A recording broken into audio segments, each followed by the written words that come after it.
రాష్ట్ర దేవాదాయ శాఖ మంత్రి ఆనం రామనారాయణ రెడ్డి ఆత్మకూరు నియోజకవర్గంలోని ఏఎస్పేట మండలం శ్రీకొలను గ్రామంలో పాల్గొని 1,30,00,000 విలువైన పలు అభివృద్ది పనుల ప్రారంభోత్సవాలు శంకుస్థాపనలు చేశారు. గ్రామంలోని హెల్త్ క్లినిక్ భవనాల ప్రారంభోత్సవం, చెరువు మరమ్మతుల పనులు మరియు గ్రామంలో గంగమ్మ గుడి నిర్మాణానికి శంకుస్థాపన గావించారు. అనంతరం గ్రామంలోని పెన్షన్దారులకు మంత్రి ఆనం రామనారాయణ రెడ్డి పెన్షన్లు పంపిణీ చేశారు.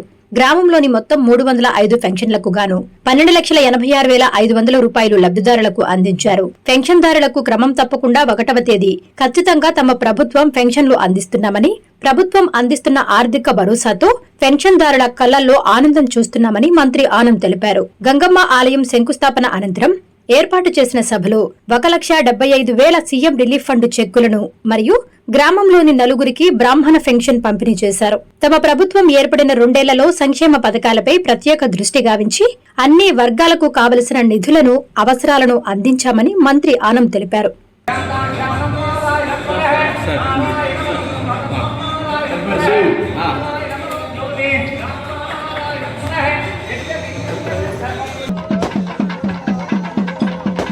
మండలంగా చూస్తే 4,820 మందికి 2,16,87,500 రూపాయలు పెన్షన్ని ప్రతి నెల ఈ నియోజకవర్గంలో అందిస్తా ఉన్నాం. మన గ్రామానికి వచ్చేటప్పటికి శ్రీకొలంలో 305 మంది 12,86,500 రూపాయలు ప్రతి నెల 1వ తారీఖు సెలవు అయితే 30వ తారీఖు 31వ తారీఖు ముందు రోజే పెన్షన్లను పంపిణీ చేస్తామని ఈనాటి ప్రభుత్వం అని చెప్పి నేను మీ అందరికీ మనవి చేస్తాను. అన్ని కులాలు వర్గాలతో పాటు అగ్రవర్ణాలలో ఉన్నటువంటి పేద కుటుంబాలైనటువంటి బ్రాహ్మణులకు కూడా పెన్షన్లు ఇస్తామంది ఈ ప్రభుత్వం. రాష్ట్రం మొత్తం మీద 46,148 మంది బ్రాహ్మణులకి 1వ తారీఖు వచ్చేటప్పటికి 21,20,69,000 రూపాయలు పెన్షన్లని రాష్ట్రం అంతా కూడా పంపిణీ చేస్తున్నాం. 31.5 లక్షల ఆరోగ్య కేంద్రాన్ని పూర్తి చేసి వాళ్ళు ప్రారంభించాం. ఇది ఇవాళ మొదలుపెట్టింది కాదు, మీ అందరికి గుర్తుంటే మీ గ్రామ విషయం.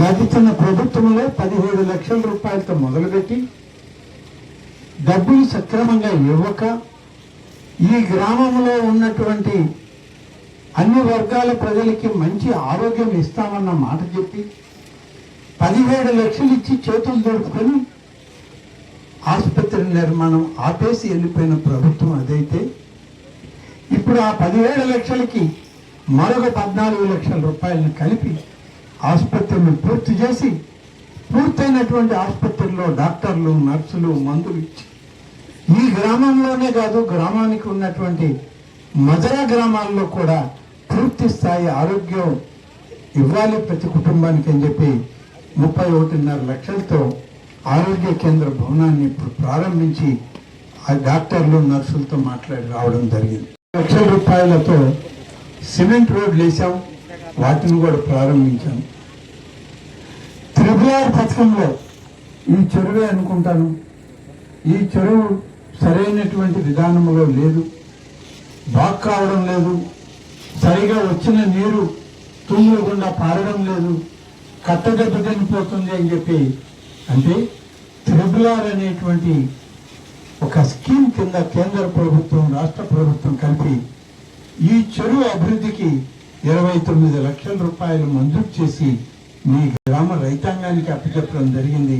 పనులు చేయండి త్వరగా అని చెప్పి కోరడం జరుగుతుంది. ఒక ఆలయం మొదట 20 లక్షలే ఇచ్చాను ఇక్కడ, కానీ గ్రామస్తులు వివేకానంద రెడ్డి నాయకత్వంలో వచ్చారు. అన్ని గ్రామాల కన్నా మా గ్రామం పెద్దది, మా గ్రామం చెరువు ఒడ్డునే ఉంది, చాలా ప్రాధాన్యత కలిగిన గ్రామం. ఈ గ్రామంలో గంగమ్మ తల్లి యొక్క ఆశీస్సులు మా అందరికీ ఉండాలి, మంచి ఆలయం నిర్మాణం చేయండి అని అంటే 20కి మరొక 20 కలిపి 40 లక్షల రూపాయలు మంజూరు చేసి ఇవాళ మీ అందరి చేతుల మీదుగా దాన్ని శంకుస్థాపన చేసి మొదలుపెట్టడం జరిగింది. మా దేవాదాయ శాఖ అధికారులకి నేను ఆదేశాలు ఇచ్చాను. రాబోయేటువంటి 6 మాసాల లోపల ఈ ఆలయం పూర్తి కావాలి. ఆలయ ప్రతిష్టకి గ్రామంలో ఉన్నటువంటి మహిళలందరూ వచ్చి కుంభాభిషేకంలో పాల్గొనాలి.